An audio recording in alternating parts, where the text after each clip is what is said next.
Bonjour les amis, j'espère que vous allez bien, moi ça va super. Comme vous avez pu le voir dans le titre, aujourd'hui je vous montre la bête la plus jolie de l'élevage, enfin du moins que je trouve la plus jolie de l'élevage. On va parler bien sûr de l'Epicrates sancrea, c'est-à-dire le boa arc-en-ciel.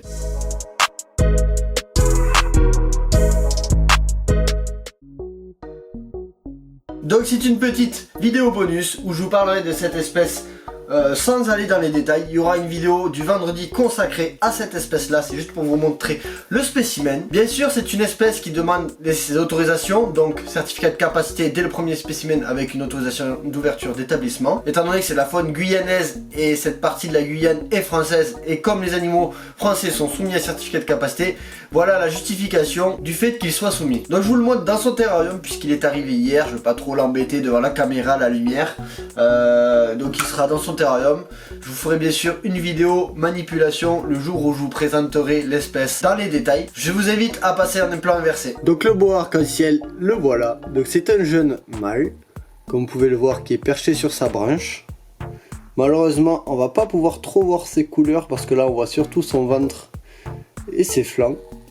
Mais on peut déjà pouvoir constater une iridescence. Là, ça nous permet d'avoir de meilleurs plans. Comme vous voyez, c'est un boa qui est quand même assez rouge brique. Avec, là on le verra difficilement, 3 bandes, voire 5 bandes même sur la tête. C'est assez sympathique, 5 bandes de noir. Et son pattern, c'est des cercles noirs. Je vais essayer de trouver de meilleurs plans au niveau de son dos. Donc comme vous pouvez le voir, on a une partie de son pattern juste ici. Et vous pouvez comprendre avec juste là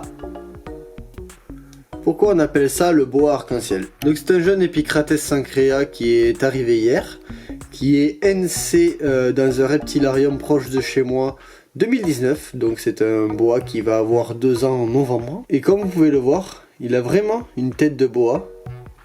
De toute façon au niveau de ses mœurs de vie, c'est assez similaire d'un boa constrictor ou un boa imperator. Là vous pouvez bien observer les dessins sur le dos. Et cette couleur rouge brique. Alors là pour l'instant c'est un boa qui a 1 an et demi.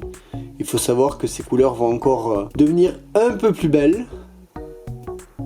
Alors c'est un boa, comme vous pouvez le voir, qui est quand même assez à l'aise dans les branches, mais qui n'hésite pas aussi à être fouisseur. Donc on peut le retrouver autant au sol que dans ses branches.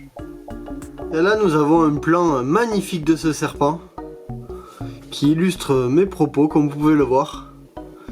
Magnifique animal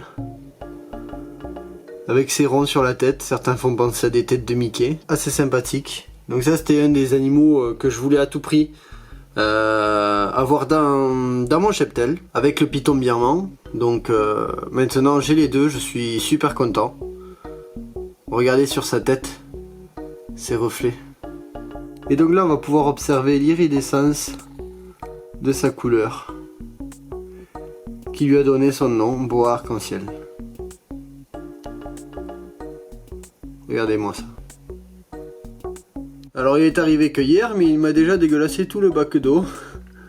Alors c'est une espèce qui à la fois grimpera, n'hésitera pas à se mettre sous le substrat, mais aussi à se mettre à son bac d'eau. Donc changement de l'eau assez régulièrement bien sûr, puisque lui il va lui il va forcément la dégueulasser un peu plus souvent. Voilà son terrarium, donc son terrarium de croissance en attendant qu'il grandisse. Donc c'est un terrarium qui fait 60 par 40 par 40 et aménagé, donc avec une bonne couche de substrat pour qu'il puisse enfouir, des branches en hauteur, des cachettes avec les feuillages, une belle gamelle d'eau par rapport à sa taille. Et voilà, c'est un setup qui lui suffira. Voilà les amis, on arrive à la fin de cette vidéo bonus sur cet animal. Comme je vous ai dit, c'était une vidéo bonus. Je vous ai juste parlé comme ci comme ça de cet animal. Il y aura une vidéo sur un vendredi beaucoup plus longue où je parlerai de l'espèce. Donc ses mœurs de vie, le maintien, la législation, etc. etc. En tout cas, j'espère quand même que cette vidéo vous aura plu. Ça reste toujours une vidéo bonus. Je vous dis à bientôt sur la chaîne Reptistore. Portez-vous bien les amis.